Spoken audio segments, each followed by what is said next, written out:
Here's what's happened. God has called to Abram. He's not yet Abraham. He'll be renamed later. Abram and his wife Sarai. She's not Sarah yet either. She'll become Sarah in a little while. God has called them in their homeland and sent them to a new place. And he has followed.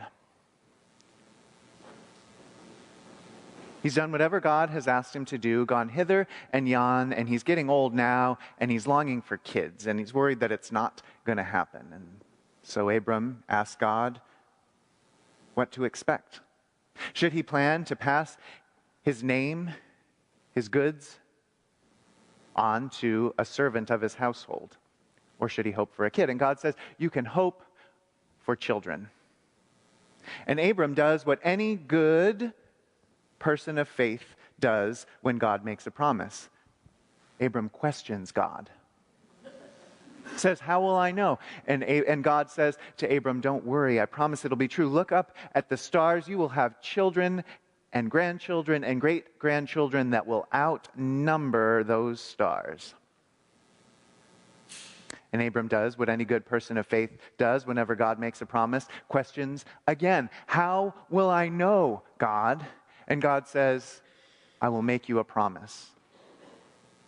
I'll do more than that. I'll make you a covenant. I will bind myself to this promise. And that's what all this stuff about the animals is for. Bringing the animals, cutting them in half, and the smoking things, passing between the halves of the animals. These are ancient symbols for a covenant. God binds God's self to do these things with no matching requirement on Abram's part. God says, I will do all the work. All you have to do is keep living for a while.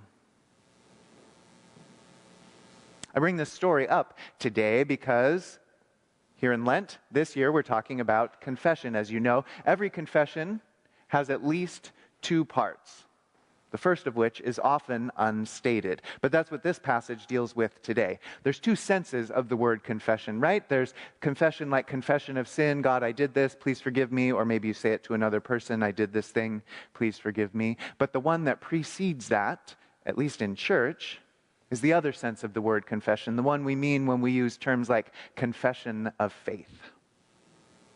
It's admitting that God is God and I am not. That there are things that God can do that you cannot do. There are things that God has control over that you cannot control. Every confession of sin to God starts with that prior confession that God is God, because if God were not, why would you bother? Who else would you trust but God to receive a confession and to make a promise of forgiveness for it? So that's what this story is about today. Abram admitting by his life and by his own action that God is God, that this is in God's hands. God will take care of it. Abram cannot make this happen alone. And you might wonder how it all went so wrong later on. Because God doesn't only promise descendants for Abram, God promises this chunk of land. This piece of land just to the east of the Mediterranean that Abram does not own, that is already inhabited by other people, right? And that in the succeeding centuries would become some of the most blood-soaked real estate in the world. And you could argue that it all starts in this story. If God is God and we are not, if God is in control of things that we're not in control of, if God is worthy of confessing to, how did God do something that ended up going so wrong there in what would become the land of Israel?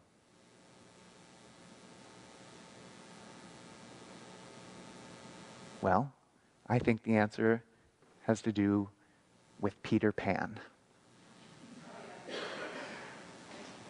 So you know the story, right? The boy who would never grow up, the lost boys, the good English children that get flown out the window and into a far land to have all sorts of uncouth adventures. You know that story. Does anyone remember what was going on the first time Wendy and Peter met? Peter is in Wendy and the other kids' room weeping. Why is he weeping? Did I hear it back here? He lost his shadow, right? His shadow had been severed from his person. Different versions of the story say it happened different ways, but his shadow had come off, and he had come to find it and found it there in the room, but he couldn't reattach it. He'd tried glue and soap and everything he could think of, and it wouldn't stick back on, and so he burst into tears, broken on the floor, and woke Wendy up. And that's the moment when they met. Here's why I bring up that story and shadows. Because J.M. Barrie wasn't the only person who thought about shadows. There's this guy named Carl Jung. Have you heard of that guy? He's a psychologist, and here's how he thought about the human psyche. He said that we all have personality. He called it ego, but we won't call it that because that word has too much confusion around it. He said we all have a personality made up of our sense of who we are as our best selves. If you were to write a sentence that said, I am blank, your personality or your ego is the long list of positive adjectives you would put after that, those words, I am. They're your sense of who you are in the deepest core of yourself. I'm an honest person. I'm a good person. I'm a hard-working person. I'm a generous person. Whatever it is. You may have some negative adjectives in there as well. Most of us do. Maybe not as many as most of us ought to. You might have some in that list, but Jung says that there's a much longer list of negative adjectives and attributes that we all have. Each is unique, or at least particular to each of us, but we all have them. They're deeply part of ourselves, but we don't like to admit it. We may not even know that they're there, and we keep those in our shadow. That's the language he used. We all have a shadow side, a shadow part of ourself that contains all those things that are truly us that we will not or cannot admit are us. We all have them.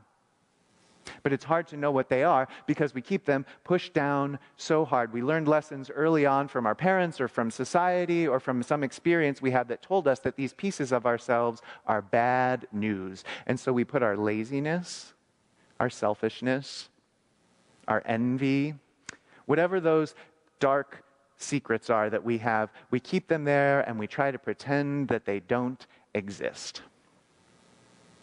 The problem with that is they do exist.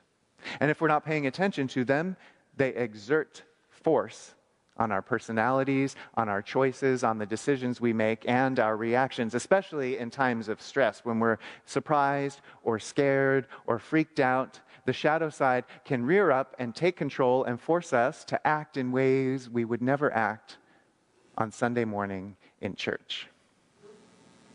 And when that happens, we might say something like, that wasn't me, when we look back at it.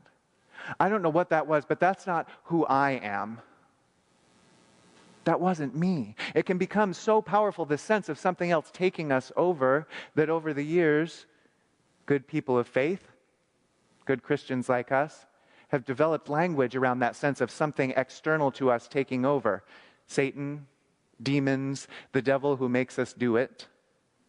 But even when the shadow doesn't completely take over, still it can push on us, still it can get in the way of our interactions with other people. And if you're not sure what's in your shadow side, if you haven't had the dubious pleasure, but necessary pleasure, of looking deep into your shadow, ask yourself this: what drives you craziest in other people? What personality trait just sets your teeth on edge and makes your hands curl into fists when you see someone else doing it? I won't say for 100%, but probably that's you're reacting against. Probably that's a part of you that you have hidden in your shadow side and may not even know is there. Another way to wonder what's in, another way to look in and let light into your shadow side, is to look at the things you do wrong over and over and over. I'm not going to decide what's good and bad, right and wrong in your life. You decide. And when you look back at your own behavior, your own history, if there's a long list of things that you find yourself doing over and over and over that you wish you hadn't done, that may well be your shadow side pushing on you, controlling you, shaping your behaviors in ways that you wish it wouldn't. And the only thing to do with your shadow is to hold it close. This is all we have. There is no way to sever our shadow sides from ourselves. If there were a way to sever a national shadow side from oneself, maybe all that went wrong in Israel over the years would never have happened. I would argue that that's many people's shadow sides fighting in that little plot of land. Maybe if there was a way to excise all of that, that wouldn't have happened. Maybe if there was a way to excise your shadow, maybe when you were baptized, it should have washed all your shadow away. If you could have done that, you never would sin again. But the thing about the shadow is that it's not only the parts of you you wish weren't part of you, it is also the seat of most of your creativity.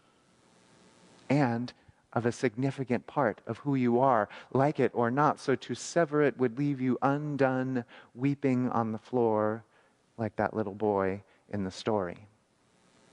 So the only thing that you can do is to hold it tight, to look deep into it, to find ways to pull things out and examine them. And this will hurt. It will not be fun. But all you can do is to pull them out into the light, to say, yes, that is a part of me. Because when you look at it, when you see what's in your shadow, you can track its movements.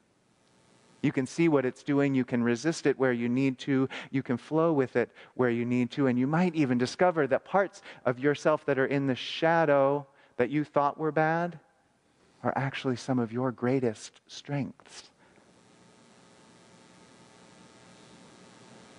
And that's what confession in church is about. Jung wouldn't say this. I would say this. That's what confession in church is about. It's not about the great long list of things that you did wrong that you need to spit out so they can be forgiven and you can be made whole. It's about letting the light shine into your shadow.